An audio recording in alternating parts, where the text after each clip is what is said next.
मैं हूं homeo doctor Mohammad Ramzan. आज हम बात करेंगे हाई कफ यानी हिचकी के बारे में। डायाफ्राम एक मसल्स का बना हुआ अज़ला है जो सीने को मैदे से अलग करता है और सांस लेने में अहम किरदार अदा करता है।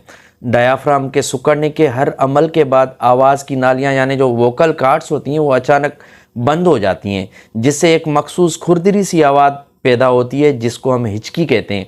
हिचकी अक्सर बहुत ज़्यादा खाना खाने से, अल्कोहल पीने से या कोल्ड ड्रिंक से या जोश या जज्बे की वजह से हो जाती है। हिचकी का दौरानिया 48 घंटे से ज़्यादा जारी रहे या इतना शदीद हो के खाने से, सोने से या सांस लेने में दुश्वारी का बायस हो तो डॉक्टर के पास जाना चाहिए। होम्योपैथिक में इसका बेहतरीन इलाज मौजूद है।